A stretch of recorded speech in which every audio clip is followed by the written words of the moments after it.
Hi from me, Bernie B and Hamilton's. Today's video I'm going to be painting this metal garage door. But first I'm going to give it a very good clean using methylated spirits, which is an excellent solvent for cleaning and degreasing metal surfaces.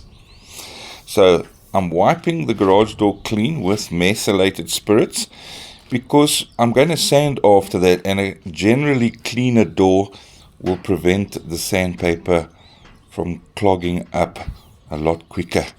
So always a good idea to clean your surface with a solvent like methylated spirits before giving it a good sand.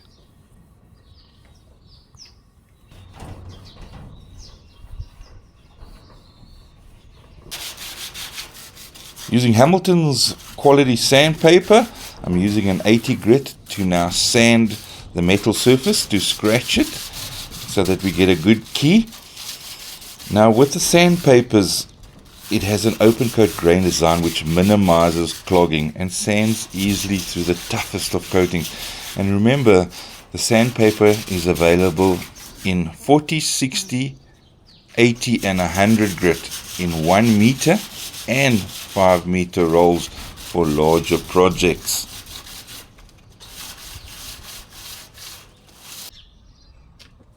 Okay, after the clean and the sand, I'm giving the metal door a coat of universal undercoat. And why am I doing this? Why can't I just paint enamel over enamel?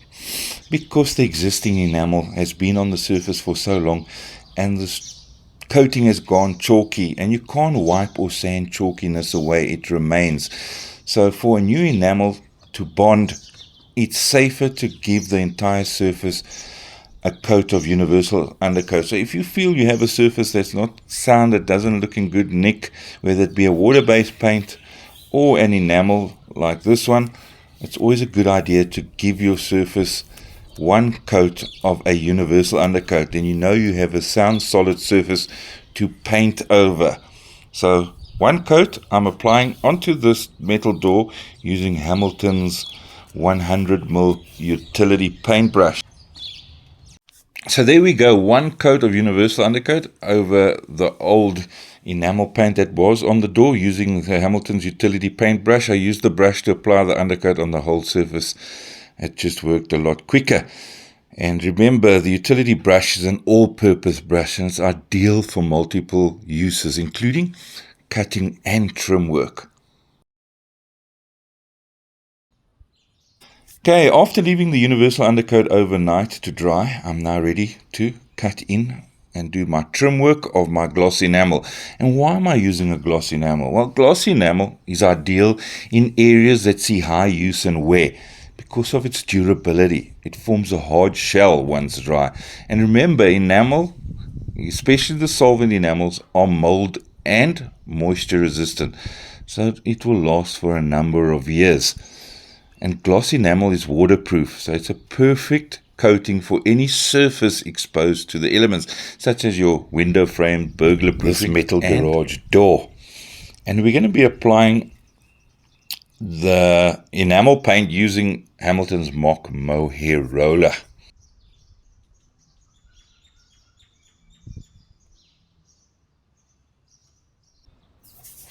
So Hamilton's mock mohair roller is used for solvent as well as water-based enamel paints on smooth surfaces.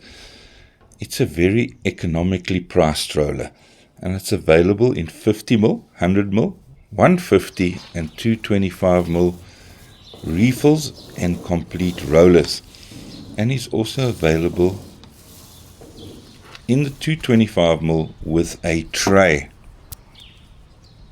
I must tell you, the 150mm mock mohair roller and the utility 50mm brush in combination is working beautifully to get this garage door painted. So let's keep on going.